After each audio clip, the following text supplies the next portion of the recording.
جی نظامی صاحب، نظامی اور جامی وزن بھی ملتا ہے اور پھر ایک جامی آج ہمارے قابو بھی ہے. جی بالکل. آج تو آپ کے پروگرام میں صاحب پروگرام خود بات چیت کریں گے. صاحب پروگرام کا ذیل. حضرت مولانا جامی آپ نے بہت ہی خوبصورت تعارف کروایا. اس میں مجھے ایک جملہ اضافہ کرنا ہے کہ عاشقوں کی کوئی محفل بھی ذکر جامی کے بغیر مکمل نہیں ہوتی ہے. سبحان اللہ. ہاں جی سبحان اللہ. علم اور عام طور پر جو ایک تاثر دیا جاتا ہے کہ جو اہل تصوف ہوتے ہیں یا ہوتے تھے قدیم، وہ علم کے خلاف ہوتے تھے اور بہت زیادہ پڑھتے وڑھتے نہیں تھے. اس کو رد کرنے کے لیے ہمارے پاس جو چند بڑے نام ہیں ان میں حضرت مولانا عبد الرحمن جامی بھی ہیں. سبحان اللہ. یعنی علوم و فنون کی کوئی شاخ ایسی نہیں ہے جس میں آپ کا تبحر نہیں ہے اور جس میں تخصص نہیں ہے اور جس میں آپ صاحب تصنیف نہیں ہیں. 9ویں صدی ہجری بنتی ہے جی اور 15ویں صدی عیسوی جو آپ کا زمانہ ہے. ٹھیک. 898 میں آپ کا وصال ہوا. ہرات میں مزار مبارک ہے. آباء و اجداد اصفہان خاک اولیاء. ہرات خاک اولیاء. نام ہی آتا ہے تو کیفیت دل کی بدل جاتی ہے. وہ ہم چشتیوں کے لیے تو اور بھی بہت زیادہ ہرات پہ ایسے پھڑک جاتے ہیں. ساتھ ہی چشت ہے بالکل. ساتھ ہی نقش بندی ہے.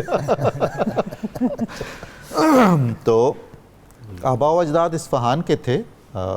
محمد آپ کے والد ماجد کا نام تھا اور احمد آپ کے دادا کا نام تھا. لقب والد کا نظام الدین اور دادا کا لقب شمس الدین. دشت ایک محلہ ہے اصفہان کا، وہاں کا یہ خانوادہ تھا. یہ وہ زمانہ ہے جب آئے روز کوئی نہ کوئی ہنگامہ ہوتا تھا اور جنگ و جدل کا. تو وہ خاندان بہرحال بہت مقدس اور محترم خاندان ہجرت کر کے خراسان میں جو ایران ہے، ایران کے پاس جو خراسان ہے، حضرت شیخ احمد جامی رحمۃ اللہ علیہ جو تربت جام ہے، جس کو احمد جام بھی کہتے ہیں. احمد جام بھی کہتے ہیں جی. اس علاقے میں خرجرد ایک گاؤں ہے، خرگرد، وہاں یہ منتقل ہوئے اور علاقے کی جو قاضی اور مفتی کا عہدہ تھا وہ آباء و اجداد کے پاس. جام کا وہ شعر کون سا ہے ذرا سنا دینا. جی بہت مشہور. ایک ہی شعر کہا ہے کہتے ہیں زندگی. جی نہیں، ان کا پورا دیوان ہے. دیوان ہے، ملفوظات ہیں. ایک شعر یعنی مشہور جو ہوا وہ مشہور و معروف ہوا جی. ہر زمان از غیب جانے دیگر کشتگان خنجر تسلیم را، ہر زمان از غیب جانے دیگر. یہ وہ شعر ہے جس پر دہلی میں حضرت خواجہ قطب الدین بختیار کا کی حالت سما میں آپ کا وصال ہوا تھا.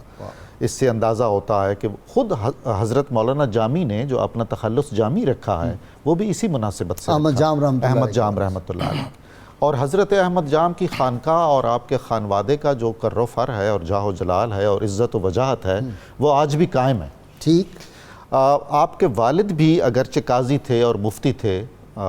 آپ کی دادی حضرت امام محمد شیبانی رحمۃ اللہ علیہ کے خاندان سے تھی اور خاندان کا ماحول عالمانہ اور فاضلانہ تھا اور سب سے بڑھ کر صوفیانہ ماحول تھا.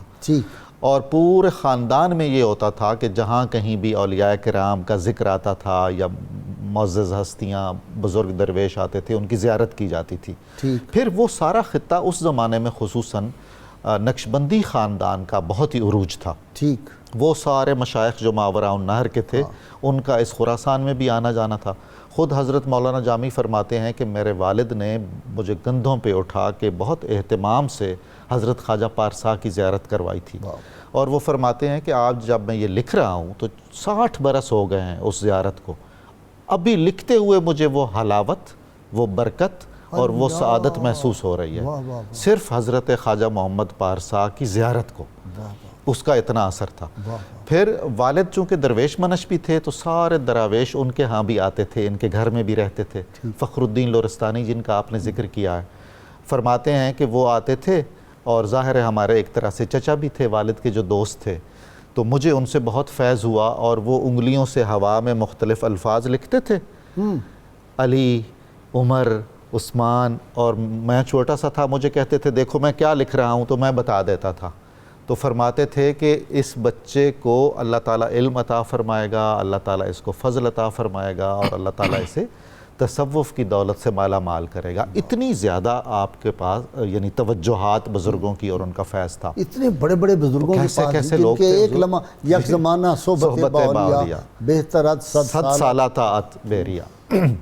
پھر جب آپ کا تعلیمی معاملہ شروع ہوا تو والدین تعلیم، بچے کی تعلیم کے لیے ہرات منتقل ہو گئے جو ایک بہت بڑا مرکز تھا. تیموری خاندان کی حکومت تھی اور ان کا دارالحکومت تھا. علم و عرفان کا مرکز مرکز تھا بالکل.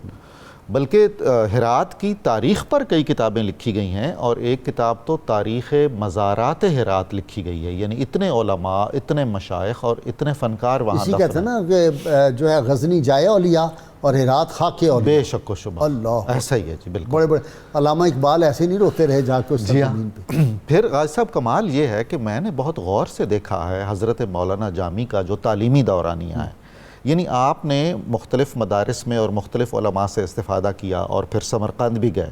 میں نے سمرقند میں وہ حجرہ مبارک کی جہاں ان زیارت کا کی ہے، قیام رہا. وہاں بیٹھا ہوں جہاں وہ سبحان پڑھتے اللہ، ہیں. سبحان ہائے اللہ. ہائے ہائے.